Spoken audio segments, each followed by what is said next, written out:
I was browsing through the PR and then it mentioned there nga na this is different from the ukulele girl, from the guitar girl, and parang na-realize ko na parang I saw you through those eras. So parang, right? what is this era? This is my rage era. Rage? Yeah. Rage? Yeah. Okay. I mean, but in a classy way. Yeah. Kasi, I guess it's because I was in the rock scene for a long time, Mm-mm. and a lot of the music is very angry. But I kind of want to translate that in a way that's why it is a mainstream. Mm-mm. So that's kind of what my experimentation with the songwriting was. And yeah, so this is classy rage. Classy rage. Yeah, I like that. Pero so far, marami ka na rin nabakong mga music na gusto mong ilabas, Yes, di ba? I do. And they all kind of fall under the themes of pain and sadness and anger. Ito lang dalawa yung pinaka parang extremes. Mm-hmm. So I wanted to see what people would think based on the two extreme versions of rage. You're a big K-pop fan. So, Yes. did you take anything from your experience as a fan going into this relaunch? Para meron ka bang mga tips na parang, I wanna do that, or I wanna take a shot at this? I think what I picked up from being a K-pop fan is the discipline in creation. Mm-hmm. Kasi grabe sila gumawa. Mm-hmm. And they're always churning out songs. They always want to make sure they're present. And I feel like that's what I picked up. Because I can't really say I tried musically. Kasi iba talaga yung genre ko. But I think in terms of the discipline in getting into the studio, just getting a song out there, try lang and try. Because they always churn out so many songs. Parang that's what I kind of want to do. I just want to be out there. Is this why you're doing like a double single launch instead of like isa lang?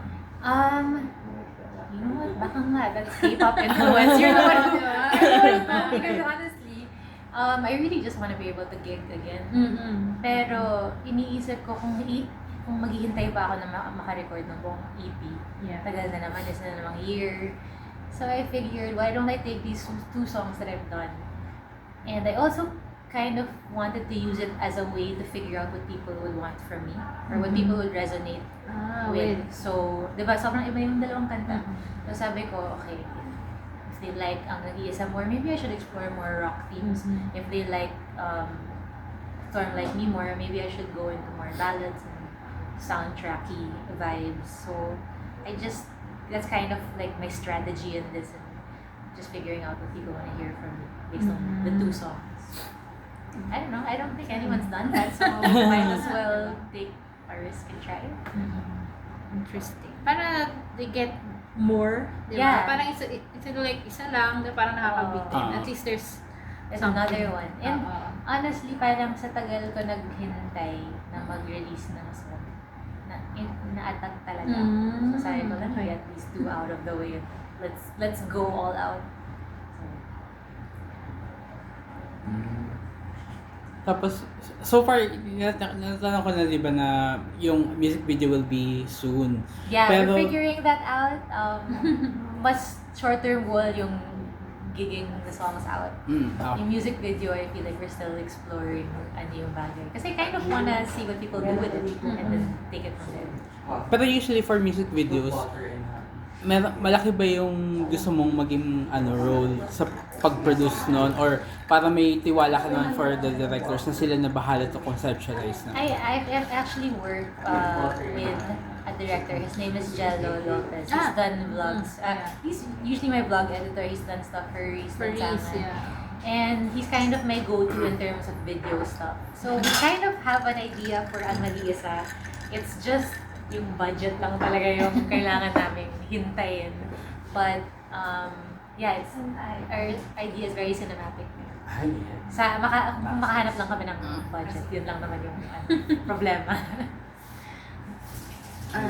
I saw in your IG post na parang, and I saw it here din, yung King. Yeah.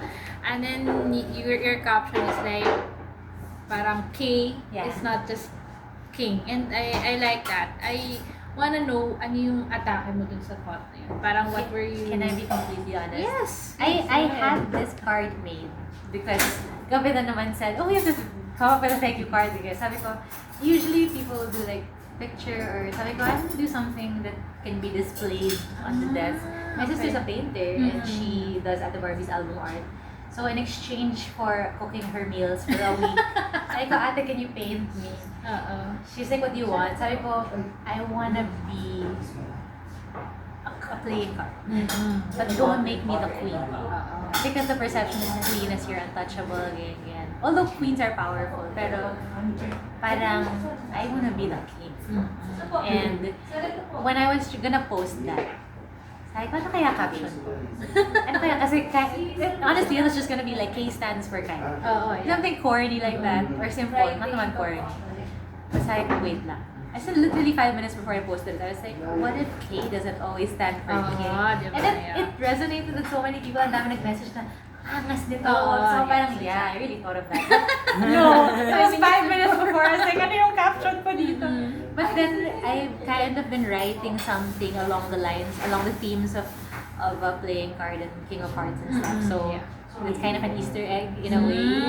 And I really, when my sister painted it, parang, this is the most me imagery. Kunyari, diba parang, as a brand, as an artist, you have symbols. Yes. And I feel like in this era, it's become King of Hearts and the Rose. So, I'm learning as I go kung ano yung magiging symbols within this new Tidal Rio brand. I think it's also, parang a take din with the whole K-pop and then maybe how Taylor Swift does things. Yeah. Diba? May mga, hindi na lang siya basta-basta parang album art, ganyan. Now you have to think of Easter eggs and symbols. Honestly, That's, aside from K-pop and Taylor Swift, I learned that from my husband. Because with Bird, it's a whole package. They're not just doing music, it's like a presentation. So I was like, kind of want to do that also. How do I adapt it for me? Because I can't do what he's doing. It's very, him.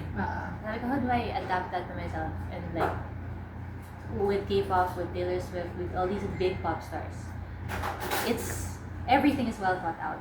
From the merch, to the captions, to the images that you share.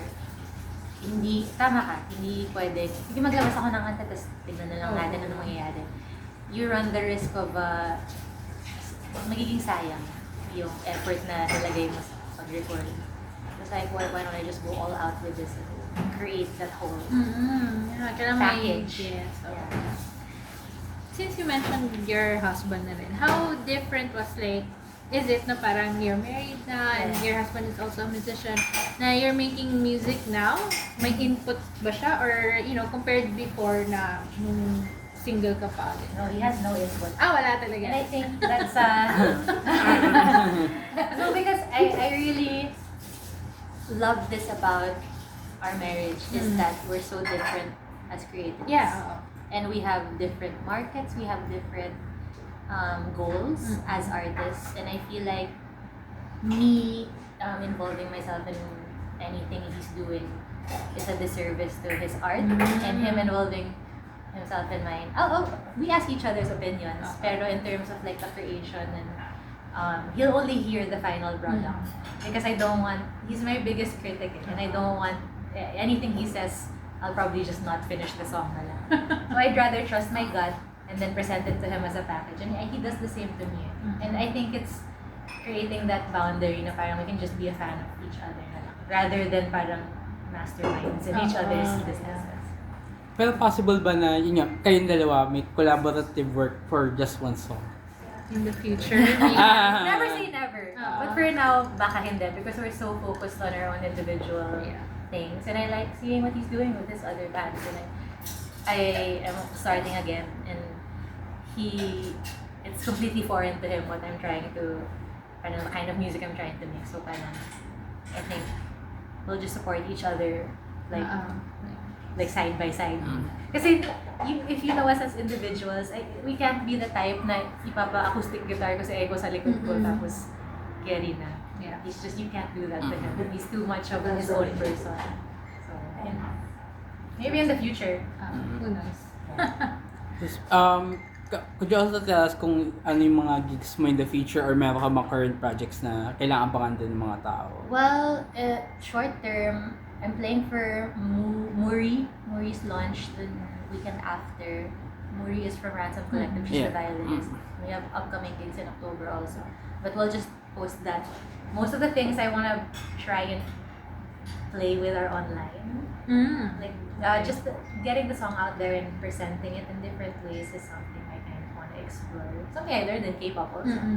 Yung marketing ng kanta online. Kasi gigs, alam na natin yung sistema ng gig. But my thing has always been trying to find creative ways to present the song. It said sa PR na parang you really took your time, you know, with this comeback. So far, I mean, you know, without preempting or jinxing anything, would you say na parang it was worth it? Parang the time that you spent? You know, honestly, just sitting here in this moment, I am so proud of myself. So, if anything, that's already a win for me. Because grabe yung hintay and grabe yung journey to get here just to be able to release one song. And I feel like people at this stage in their lives usually will give up on the rockstar dreams. But for me, it's like I don't know if I'm delusional na lang, parang like pwede pa to. So I'm really proud of myself. I'm really proud of the team that I gathered, and I'm very excited for the next year.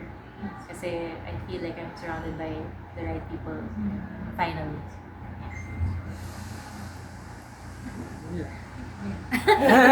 I guess that's ako I'm happy to to see you were there. Oo, at the di ba? start, Kaya parang nung sabi ko, nakita, I saw all of these eras. So parang, you know, to be here, di ba? Parang 10 years later.